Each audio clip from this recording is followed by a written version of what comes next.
Welcome to the Commonwealth Policy Center's Facebook Live discussion on when can Kentucky get back to work. We appreciate you joining us. We're going to allow viewers a few seconds to get on board with us. There's a little bit of a lag time. In the meantime, if you do have questions, feel free to put those into the sidebar on the question message area and indicate where you're from. Please indicate the city where you're asking the question, and we will try to ask those as we go along. So we'll stand by for a few seconds to allow others to join us.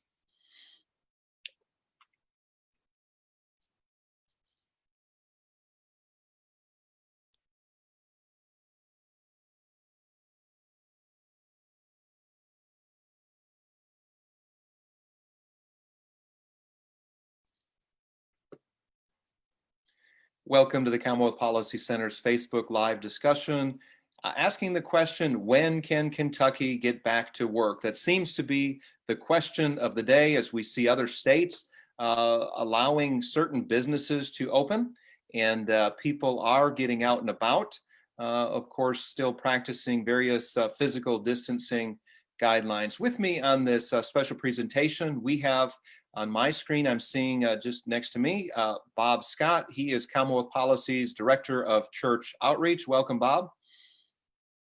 We also have State Representative Nancy Tate from Meade County. Meade County. Nancy, welcome to the program. Thank you.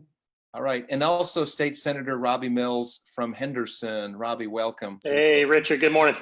Hey, it's good to have all of you. Appreciate you joining us on this very timely and important discussion. Before we jump into the question of when we can get back to business as usual or resuming a more normal schedule, I'd like to start out with really trying to get some clarity as the meaning of the stay-at-home orders and why Kentucky has been classified with the status of indefinite. One of these stay-at-home orders, this was interesting. I was just reviewing some of the details early on after this order went into effect. The governor asked mayors and county judges to monitor parks and other public areas to make sure people were practicing social distancing. And I want to say at the outset that I want to honor the governor for trying to keep us safe, for really trying to stem the spread of this disease. But when I read things like that, asking mayors and other elected officials to monitor public areas to make sure you're keeping 6 feet away, and of course then we had the license plates numbers that were taken down at an in-person church service, I read of things like that and I begin to shake my head. But Nancy Tate, I want to ask you, can you explain in a little more detail what the stay-at-home order entails? Yeah, Richard, thank you. I appreciate the opportunity. You know, on March 16th, the U.S. government announced a set of guidelines, and I use that word guidelines. I mean, that's an important word for us to use. And they set that guideline on March 26th, and that was with the intent of slowing down the spread of COVID-19. And since then, each individual states have begun to issue stay-at-home orders. And the governors were given the latitude because of the 16th Amendment to do that. So they started setting their own orders. So there's a huge difference between guidelines and orders. And that's the thing that I'm the most concerned about, is because orders, that means that there's legalities and law, whereas guidelines says, here's what we would like for you to do. You know, in addition to those guidelines, it basically says, if you look at the fine print, it says that in states with evidence of community transmission, bars, restaurants, food courts, gyms, and other indoor and outdoor venues where groups of people congregate should be closed. So where there's evidence of community transmission. And I think that's a very important word. Those are very important words for us to dissect as well, especially when you have a state of 4.3 million people that's in our state.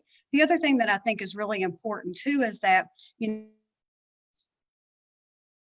you have already identified that in the state of Kentucky, we have indefinite stay-at-home orders. And so the only other states that have indefinite, because that has not been removed, are Kentucky, New Jersey, California, and Maryland. So there's only 4 states that we don't have any removal of the stay-at-home orders.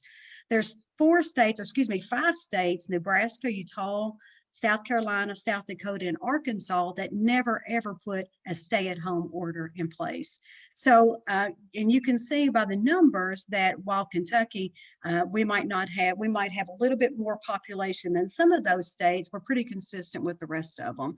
And so I think that it is very pertinent for from a social and from an economic perspective for us to get in line, and I'll use that respectfully, with some of the other states, because as we have talked about before, every person that we lose to death to this crisis is precious, and we don't want that to happen, but we need to be able to balance the different incidents or the different crises in this incident. Representative Tate, could you tell me what the stay-at-home orders look like in Meade County? What does that look like there? Yeah, so basically, from a Meade County perspective, we've adopted the state's orders, but the thing is too, and I think that that means that people are restricted from leaving their homes for anything other than essential activities. So, and then that's the important piece too, is the definition of essential. And I know that that has caused a lot of discussion and angst for a lot of people. I think the thing that we need to take in consideration is whenever this started, we were told that the whole purpose of these stay-at-home orders, these restrictions, were to slow down the spread of COVID-19 in order to not overrun our healthcare system. And I think the thing that really concerns me too is that we've got over 3,000 beds that are open right now. In addition to, we're laying off, I think 40% of our healthcare workers, if not more, have been laid off. So I think we've done an excellent job with slowing down that progression, and that it is time for us to start utilizing the healthcare system that we have in place. Sure. Very good. Thank you. Senator Robby Mills, could you tell us in your district in far west Kentucky, I think you've got 5 or 6 counties. What is it? Henderson, Union, Livingston, Crittenden, Caldwell, Webster counties. What does the stay-at-home order look like in your district? Well, I mean, what it is on paper versus what is actually going on is really two different things, Richard.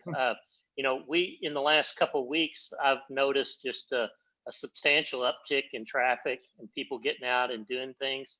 And of course, the Lowe's, Home Depot, Walmarts are all just packed. But I think, the stay-at-home order is just what Representative Tate said, is that you're not to leave your home unless you're going to a grocery store or a doctor's appointment or something that is a major issue in your life.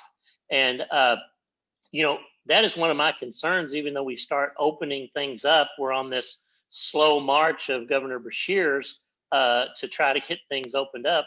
People are still concerned. I mean, they feel like that they're breaking the law if they don't get out, if they get out and do some things.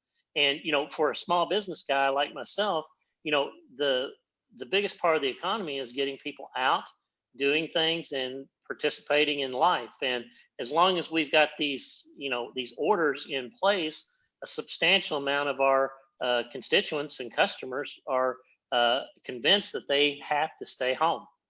Yeah. Now, you noted yesterday that Southwest Indiana is opening up. I believe a number of businesses in Evansville are opening up, Yeah. And yet just across the river, a few miles away in Henderson, businesses are still closed. And you are petitioning, is that correct? Petitioning the governor to allow your district to open up?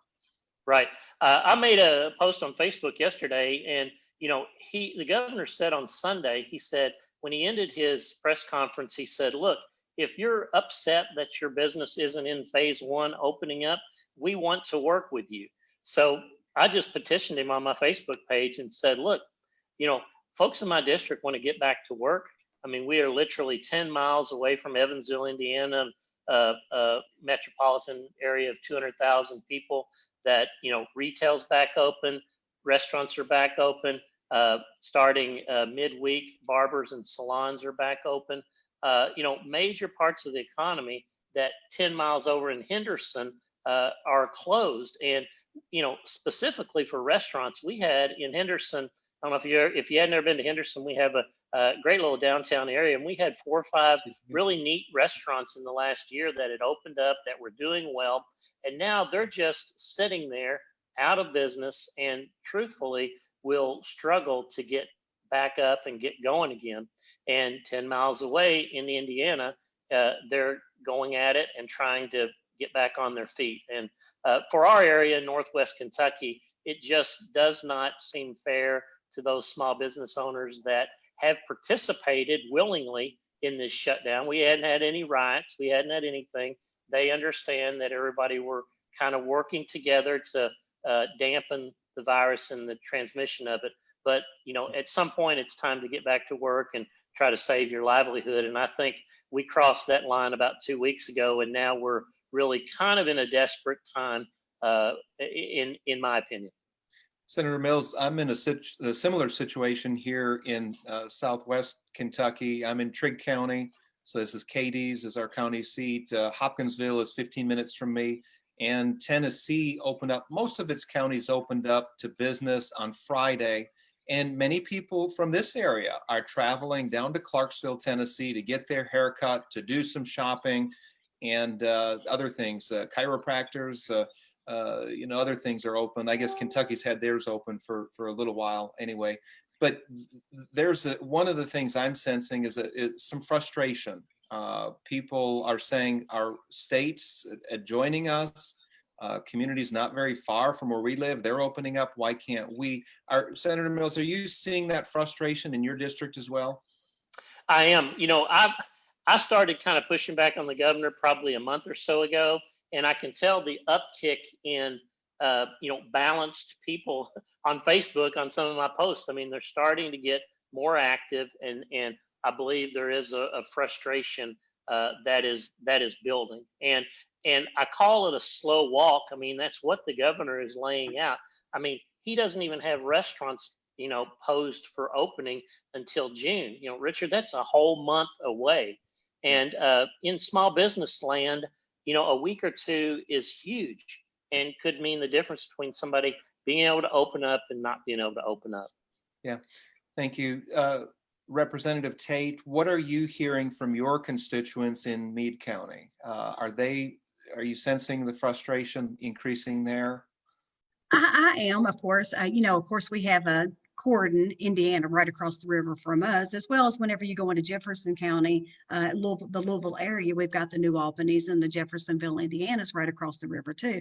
So we've got a large amount of commerce, not comparable to Jefferson County and Louisville, but we've got a large amount of commerce right across the river from Kentucky. And so I'm seeing a lot of people going, we need to get out, especially as the sun gets, when these beautiful days, whenever we all want to get out, it's virtually impossible for us to sit home. And I think too, there are some people that are just sheltering in place and not leaving, but the vast majority of us realize that there's a lot of people that are out there working. There's a lot of people that are moving the products across the line for us, all the drivers, all the truck drivers, all the people that are working for UPS and Amazons. Those people are all the healthcare workers. Everybody's out. All the what they call the essential workers are out. And so it's not like when the Governor Beshear said yesterday, when you all start getting out of your homes, we have been out of our homes. I never had the opportunity, and no one in my house has had the opportunity to shelter in place. We've all been considered to be ways. And I think that's really important, especially when people start coming out, the ones that have been sheltering, when they come out, they're like, oh my gosh, the world is still going on around me. And I think that's something that we all need to take into consideration. Yeah, very good. Since the governor's healthy at home orders on March 25th, many businesses have slowed down or shut down. Many people are staying at home. But what impact are you seeing, Nancy, on the economy in Meade County? What does the economy look like right now in Meade County? Well, the thing that's interesting is that in Meade County, 76% of our working population have to travel out of the county for gainful employment. So a lot of our citizens are still going to the Louisville area to work, because a lot of our citizens truly are essential employees. Their healthcare, their manufacturing, and like I said, their transportation. So we're seeing a lot of that already. I think the thing that's so interesting is whenever I look at the numbers, the number of deaths per million comparing Kentucky to Tennessee, because that Tennessee is one of our financial rivals, I guess. Deaths per million in Kentucky is 38.4, deaths per million in Tennessee is 23.0. So Tennessee has been locked down. I use that word, loosely, less time than we have, and they're opening up a lot more. And you look at the unemployment increase for Kentucky is 4,547. 4,547 compared to Tennessee, which is 2,885. So we're looking at almost half the number of deaths. Well, not the half, but 2/3 of the deaths. And then we're looking at half of the number of people that are on unemployment. And that's just going to have a tremendously negative impact on the state of Kentucky financially. We were already in $60 to $80 billion of unfunded liability, and now we have a drastic decrease in the amount of revenue that this state is generating. And if we don't get back into the groove financially and fiscally, then I think we're going to be not only in a recession from a state perspective, but a borderline depression from a state perspective. All right. I have a question here from Corydon, Kentucky. This is Senator Mills' district. This person says, I had heard previously that a group of various states were going to coordinate their openings. What happened to that idea? Senator Mills, would you like to respond? Well, oh yeah, absolutely. That question was asked directly. I haven't been watching Governor Beshear's comments daily, but I did watch it a couple of days ago. That was asked directly, and basically he just more or less said, we're going to coordinate where we can coordinate, but if I don't feel like that works for Kentucky, we're not going to coordinate. And that's a summary of what he said. Mm-hmm. And during this process, and we'll try to keep this as straight line and apolitical as we can, but truthfully, he was kind of picking on Tennessee at the beginning, and now it seems like he's pushing back on Indiana by saying that they're trying to be the first in the nation to open up. And even went as far as asking people, folks, don't go to Indiana and have dinner, stay in Kentucky. And when those are the things that really get people frustrated, when they're already on the edge and then they start hearing from the leader of their state telling them, don't do this, don't do that. That's when everybody gets restless and gets uptight. I was going to comment there what Representative Tate said. In my area, it's more of a rural economy, and folks do business hand to hand, handshake to handshake, and still do a lot of one-on-one business. And we don't have consistent internet. Our broadband is terrible, and people cannot telework. And so that is why you're seeing Kentucky's unemployment rate just skyrocketing compared to Indiana and Tennessee. You see all of these other fragmented areas of government and infrastructure that we lag behind those states are coming back to haunt us. And so, we have closed down shops and stores where people can't do one-on-one contacts in rural Kentucky versus being able to send an email and do work from home, which most people around the, quote unquote, Golden Triangle and the Nashville area can do. So we find ourselves even at more of a disadvantage in rural Kentucky. Very good. This morning on the I believe it was WKMS, I caught just a bit of what the governor said when he was asked about other states opening up their economy. And this is a paraphrase, it might not be exactly, but this is the gist of what I got. Governor Beshear said that he's more concerned about keeping people healthy than about getting Kentucky's economy moving. Is it fair to compare life and trying to preserve human life with opening the economy, or is that a false dichotomy, a false comparison? How do you address that?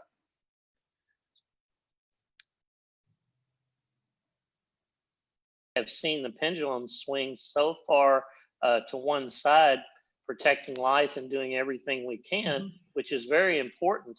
But I think that we've got to see a balance, and we are losing the balance in Kentucky. I believe the states around us are trying to rebalance, but I believe we haven't started that process of balancing it out. That's my opinion. Yeah, Senator or Representative Tate, would you like to? Yeah. Yeah, thank you very much. Yeah, the thing, and I think that that's a very critical question because, when obviously Senator Mills and I see statistics, and we get those statistics pretty much on a weekly basis. One of the things that alarmed me immediately was that within weeks, we were seeing a 20% increase in the number of calls for child abuse. And that was where the children were actually calling themselves and reporting child abuse. So, let's just say hypothetically that some of those aren't true child abuse. I don't know. I take each one of those seriously. So you see a 20% increase, and then you also see a 30% increase almost immediately in domestic abuse. And so those things, those are the physical and the mental and I'm going to throw the word in spiritual as well. Those things are all important, critically important, as well as the physical health. So I think that those things aren't being given as much precedence or credibility as they need to be given. It's concerning, very concerning to me. Very good, thank you. I want to bring Bob Scott in. Bob, you've been so quiet and patient over there. Appreciate that. I've Bob been enjoying the conversation. Bob, you and I did an interview of State Senator Whitney Westerfield just a couple days ago regarding the Born Alive Infant Protection Act that was vetoed by the governor. It's related to the life issue, but I'd like to kind of pivoting off of that. Can you compare which, and I want to applaud the governor for really trying to preserve life. On one hand, disagree with his veto, strongly disagree. I think that was inconsistent with his effort to preserve life. But overall, the impetus to preserve life, I think, has been good. But then you have the question of opening the economy. Can you compare those two? Or is there a way, maybe a third way, a path to preserve life and to open the economy in a way that minimizes the impact that Representative Tate brought up? You have the physical aspect, you have the emotional aspect, you have, as human beings, they're different parts of who we are. Yes. And to be cooped up and have these stay-at-home orders, that's taxing on people. And we're seeing it with the statistics that were just mentioned, the increase in child abuse, increase in domestic abuse. I would guess there's probably an increase in drug abuse. I saw something where in Illinois, the cannabis dispensaries are doing a very brisk business, more than before the stay-at-home orders. So I guess drug abuse is going on. But as whole people, as complicated whole people with different elements of us, we're made to work. We're made to get out. We're made to be social.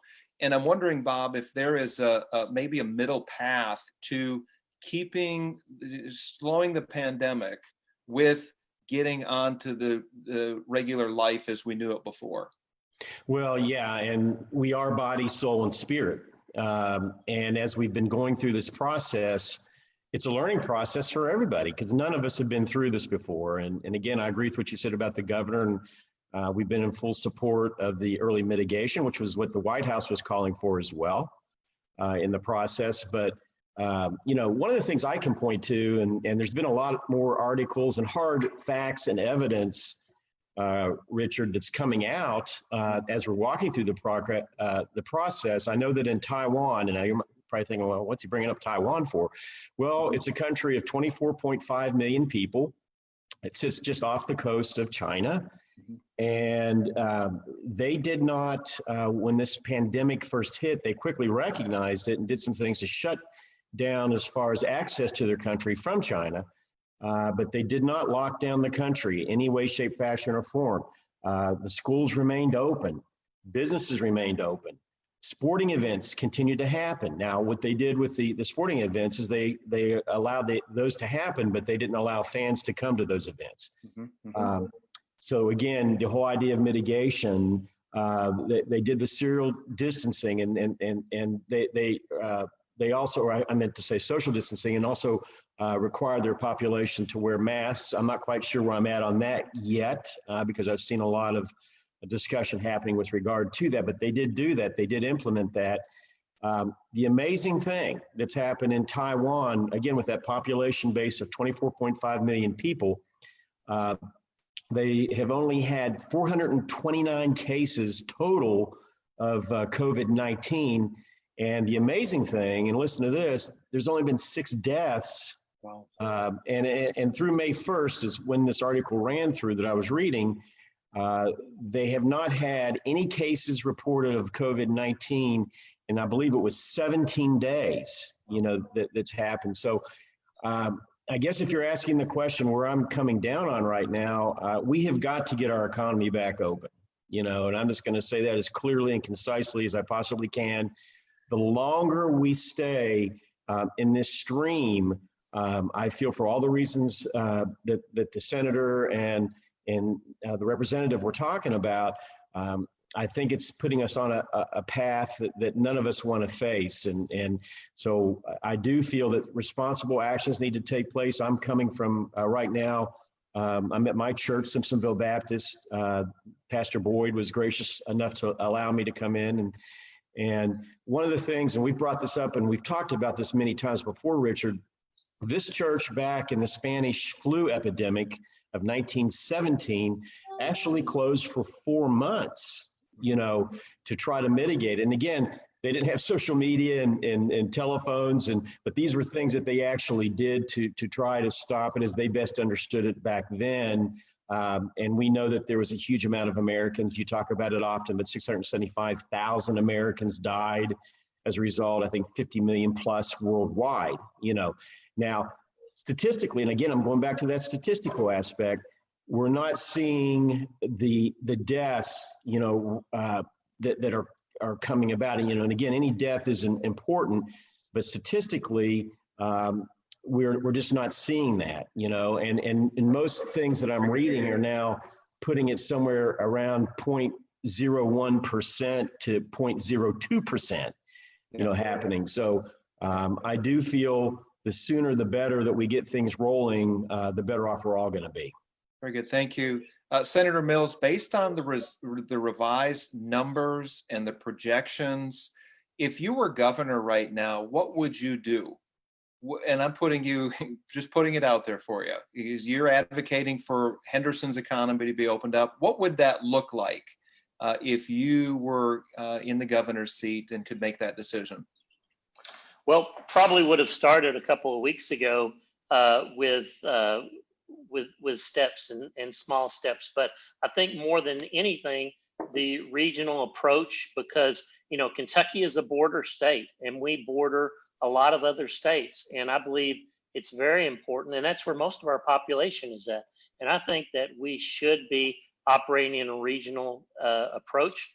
And if there are some hot areas in our state, if Louisville has more issues going on than rural Kentucky, then we need to have different approaches in Louisville versus rural Kentucky. So that probably would be my biggest difference, is that, Kentucky is really a divide. I mean, Western Kentucky is not the same as Eastern Kentucky, and we're definitely not the same as the larger metropolitan areas. And I would have approached those areas in differing fashions, more in a regional approach. Very good. Representative Tate, if you were governor, what would you be doing right now based on the revised numbers and just where Kentucky is compared to other states? Yeah, what I would like to see is, I would like to see the fact that, there's only, 4 states, Kentucky is one of them, that have, we're locked down or stay at home until further notice. And those, New Jersey, California, and Maryland. So now you're talking about larger populations of people in a condensed area. So I would like to see where we are consistent with our neighbors, Tennessee and Indiana. And I think the thing that was important too, that's going back to what Senator Mills said, is that I had the statistics in front of me as of yesterday, where it says that 50% of the cases for COVID-19 and 52% of the deaths are in 5 counties in the state of Kentucky.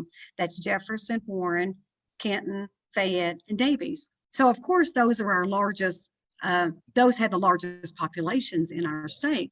So, we have to, I think we should look at rural versus urban again. Whenever we look at the hospitals, of course, the rural hospitals are suffering the worst. When we look at the number of cases in the rural, then compared to the urban, then of course we have the lowest number of cases as well. And some people can say, oh, well, it's we need to continue to stay locked down, and that's why we're not having those cases. I think that the more we stay locked down, then the more we are becoming prevalent to potentially being having more cases, because our immune system is much less than, has less tolerance than it did if we continue to travel about in our social environments as well. Yeah. So what I would like to see is I would like to see the rural areas opening up as well as those urban areas. One of the things that I just learned of recently was that people under the age of 45 are pretty resilient to this. There are very few deaths. When you get to be the age of 50, then there's a little more risk. When you're 60 and over, even more risk there. What do you think about allowing, if you, again, that position to do this, to allow people 45 and younger to get back to the workforce with physical distancing provisions in place? Is that a good idea? I think that's a great idea. We obviously want to protect the most vulnerable, and those are the older people. So anytime there's a flu epidemic, or anytime or even the flu season, we know that the older people need to stay at home and stay in place and to protect themselves. But I think a lot of it just boils down to just basic hygiene. Wash your hands, cover your face whenever you cough, cover your face when you sneeze. Those things are the basic things that we all learned in kindergarten, and we're just being reminded that those are very important things. But I think that it's very important to protect those vulnerable. But I think you bring up a very interesting point that I don't know that you meant to, but in the state of Kentucky, 40% of the deaths have been from people that are in nursing homes. So again, if I were king for a day, I would have immediately shifted over to why are we seeing all those deaths from the nursing homes, and to start analyzing that in order to protect our vulnerable. Very good. Senator Mills, are there constitutional issues with the governor ordering people in pretty direct ways to do this or to do that? For example, the travel ban. We saw the governor ordered Kentuckians to not leave the state. Other people who come into Kentucky were supposed to self-quarantine for 14 days. We saw a federal judge actually put that travel ban on hold yesterday. There was an injunction against that. But are we seeing things like that as government overreach and a question of compromising constitutional rights? Yeah, I think so. I think, one of the important things is that when a governor makes a command like that, the Attorney General said, it has to be narrowly tailored and evenly distributed throughout the whole population. And I think you see him being more broad with, early on you saw him being more broad with some of his commands. But, the state constitution actually says that no governing authority can halt the egress of Kentucky citizens out of the state. So, it actually is in our state constitution as far as nobody can keep us from going out of the state. So I think you see just kind of a mess of dabblings into constitutional rights. And I think, once again, that's where you see some of the frustration that was, on display at the Capitol this weekend. I didn't agree with some of the things and the Confederate flags and things of that flying there, but you did see the frustration of people feeling like their constitutional rights were being stepped on and dabbled with by the governor with some of his orders. We saw another example of government overreach when Mayor Greg Fisher of Louisville ordered churches to not do drive-in services, and a judge stepped in and said that was not right. He did block that order from Mayor Fisher because it was inconsistent. He allowed, the drive-in restaurants and the drive-in liquor stores were allowed to remain open, but the mayor targeted church services, and they were allowed to, of course, meet. Senator Mills, you bring up the rally that took place in Frankfurt this past Saturday, rally for freedom, and you did see some frustrated people there protesting the governor's actions as being a violation of their constitutional rights.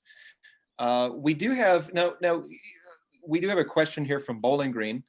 And this person says, early on across the nation, including Governor Beshear, there were a number of references to the fear of opening too quickly and seeing another spike that could cause a second shutdown. Any thoughts on whether or not, if the economy does open up, how do we ensure the prevention of a second spike? Well, I'll comment on that, Richard. I think that Representative Tate made a great point, is that, you know, we have all learned the hygiene, the necessary actions that we need to be very cognizant of when we're in public, and even when we're with some of our close family friends, if we've been out in crowds and around people. I think that our understanding and knowledge of how a virus spreads has increased dramatically, to where, you know, we ultimately have got to trust everybody to do what's right and rely on people to be responsible for their actions. And I think that's just the difference here that you're seeing in the openings of our economy back up, is that there are folks that believe it's a responsibility to do what's right. And then there's other people that don't believe that people can be trusted to have that responsibility. So they have to be ordered and have to have everything in black and white down to the, you know, the last detail. And of course, you can divide that out politically as well. So I think that I think we've learned enough to keep this a second spike from happening, and I think it's time for us to get out and trust our fellow citizens to do what's right. We do have this principle in our political system. It's called government by the consent of the governed. And government might order things or dictate things, but it takes the people and their willingness to obey and to respond to those orders. Representative Tate, are you sensing that people are getting weary of maybe some of these orders? A little heavy-handed approach, maybe? Yeah, I think so. I think now that it's we're all getting new data, we're all learning new information, we're all becoming maybe not desensitized, but we're all getting, you know, we all are aware that there's, you know, the people that contracted, only 0.003 of the population that contracted pass away. So again, those are very valuable lives, but it's no longer millions of people that are going to pass away. It's down to 100 to 240,000 people that are going to pass away. And a lot of that is because of our being reminded of our hygiene practices. And a lot of it probably truly is us excusing each other if we're sick for us to stay home. You know, I'm a workaholic, so I tend not to stay home maybe when I need to, because I won't even allow myself to do that. And so, you know, and I think too, the thing that's important is that as the data becomes more available, we have learned that we've had cases in the state of Kentucky all the way back into, I think, as early as the 21st. And so that number continues to move backwards, which a lot of us have basically said that we think that this has been in Kentucky, you know, the very first date that it was identified in Kentucky, it's been there a lot longer. And so if that's the case, and we've all been, you know, not social distancing and just being so, you know, being very social, maybe too social, especially when I think about how many thousands of people I've shaken hands with over the past 6 months. Those are things that are very important to us as a Christian society, but maybe whenever during flu seasons and things like that, then we need to be reminded even more not to do that. If I could just go back to one thing too, whenever you ask me, you know, if I was the governor, what would I do? I think one of the key things that he's not tapping into is the legislators. And the reason why I say that is because we've got 138 legislators that are spread out across the state of Kentucky. Each one of us know what is going on in our districts. And I think we are subject matter experts of what is going on in our districts. And whenever I said something about to the effect of, well, we heard about the nursing homes, that's something that if we were on conference calls on a daily basis, communicating the good and the bad and the ugly in each one of our districts, that would have been, somebody would have said, oh my goodness, we're seeing this spike in nursing homes. And we would have immediately sent a group of people to study that and to figure out what that is and to mitigate that crisis. So I think if the governor would tap into a valuable resource that he has, the subject matter experts in each one of those districts, I think that would help him tremendously. And I would do that very respectfully. And because I am the representative for my district, and I would know that it would be my responsibility to represent my district in this crisis. And I know with confidence that the vast majority of us would do that. And if we didn't, then the rest of us would hold us accountable to do that. Very good. May the 11th is when Kentucky will have phase one of opening up the economy, manufacturing, certain dog groomers, certain businesses are going to be allowed to be open. Kentuckians are going to allowed to go out, I guess, but they are going to be required to wear a mask. We have a question here from Metcalfe County. Can the governor require citizens to wear masks when out in public? Senator Mills, do you have any thoughts on that? Yeah, I think if you follow the media, you'll see that our neighboring governor in Ohio has backed off of his order to wear a mask. And I think you have seen over the last 3 or 4 days, our governor backpedaling on that and adjusting, quote unquote, adjusting his position. And, to where now it is a strong suggestion.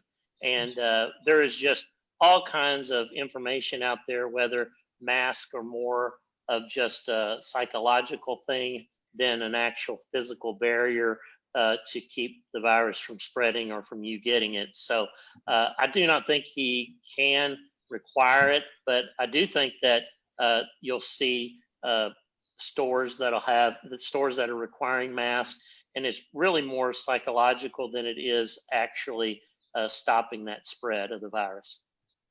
We have another question here. If small businesses open now, will they be fined? Many will have to permanently close if they do not open soon. Will small businesses be fined if they do open right now? Senator Mills, you're a small business owner. You have a couple of businesses.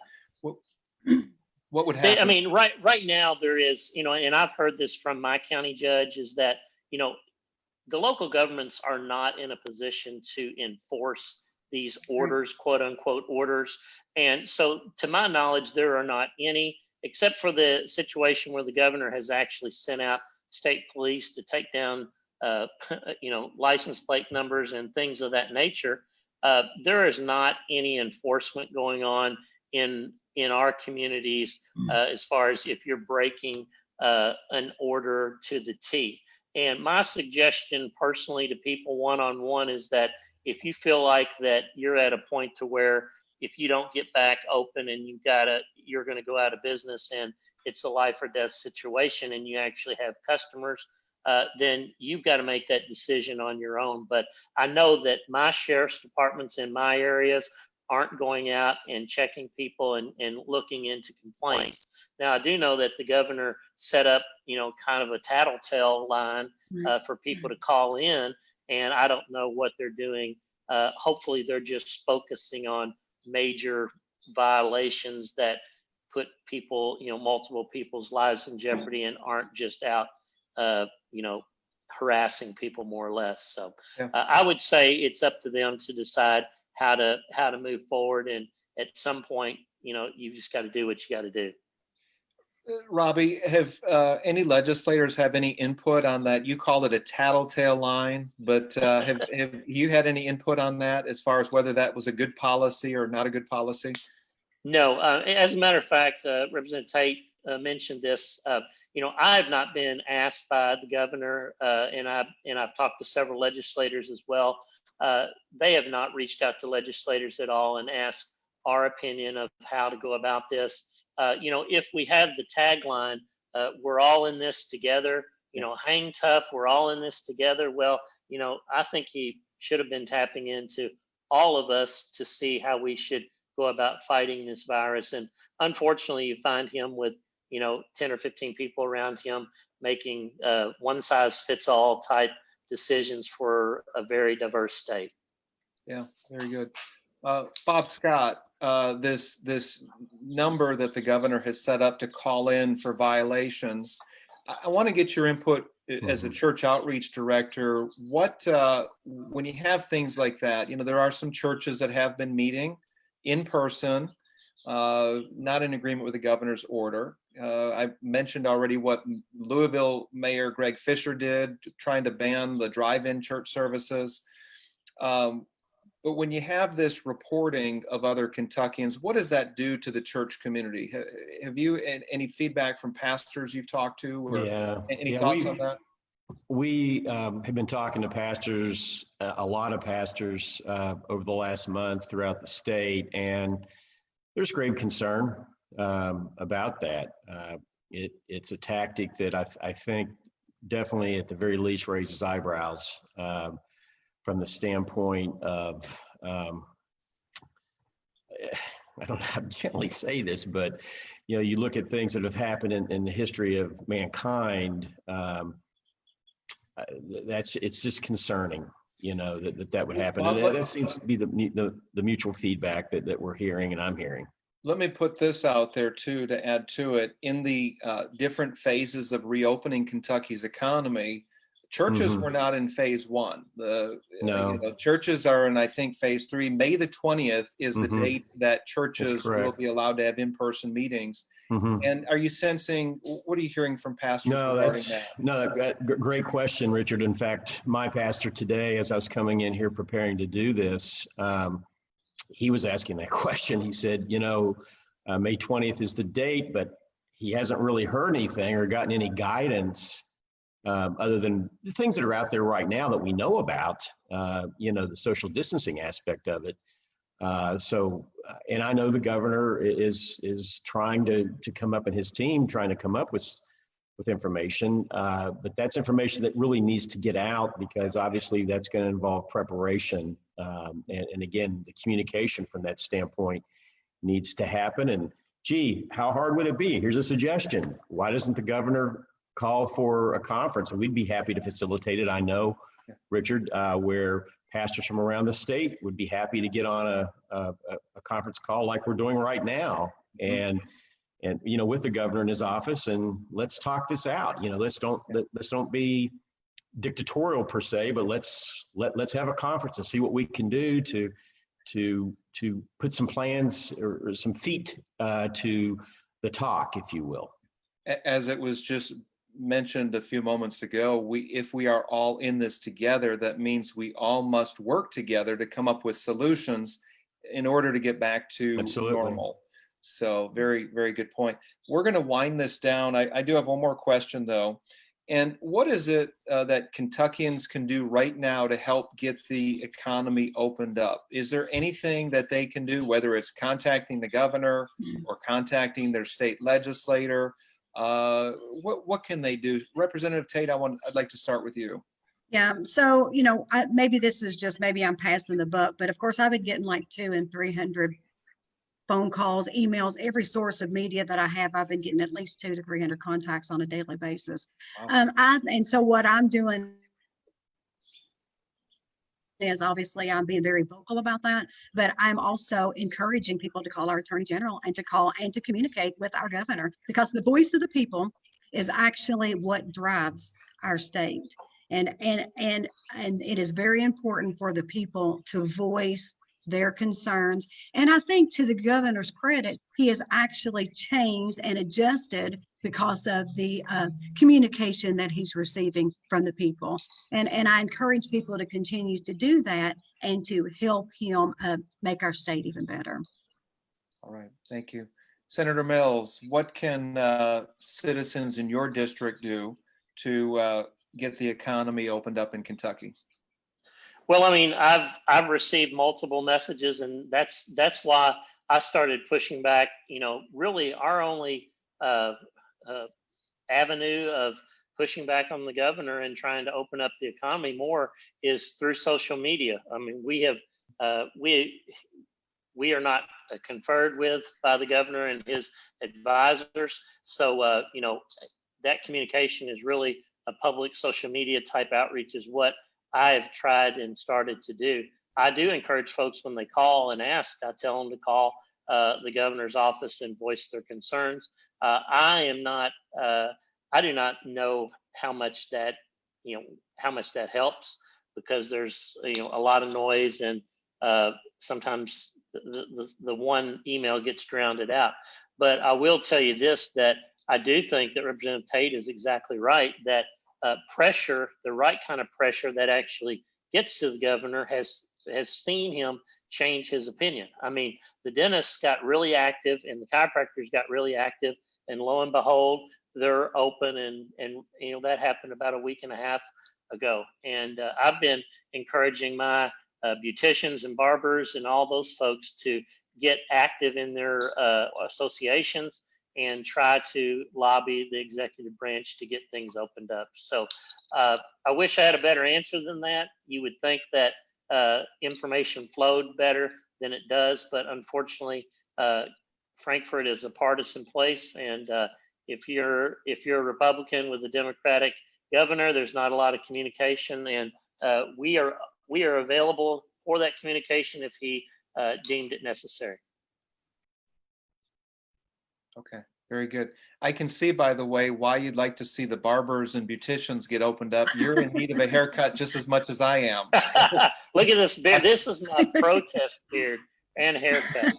I got to add some humor to that. My wife, Caroline, has been giving me haircuts, and we've been putting it on social media. And you know what? She does a pretty good job. I love the gal that cuts my hair, but Caroline may have a permanent job as a result of this. I'll put it that way. Bob, I have to agree. Caroline's done a great job on your hair. It's looking very professional, very good. I might need to travel over there to get my haircut too. So very good. I did get a correction here as far as the church opening. That is not phase 3. It's phase 2 is when churches will be allowed to have in-person services. So, and that is May the 20th. That's a Wednesday when they will be allowed to meet in person. Well, hey, I want to thank all of you for joining us on this Commonwealth Policy Center Facebook Live presentation. This has been a very helpful discussion. I want to thank all of those who've tuned in to watch and all the good questions that were asked. And maybe we can do this again sometime. Nancy Tate, thank you. And Robby Mills, thank you both so much. Yes, sir. My pleasure. Thank you. God bless.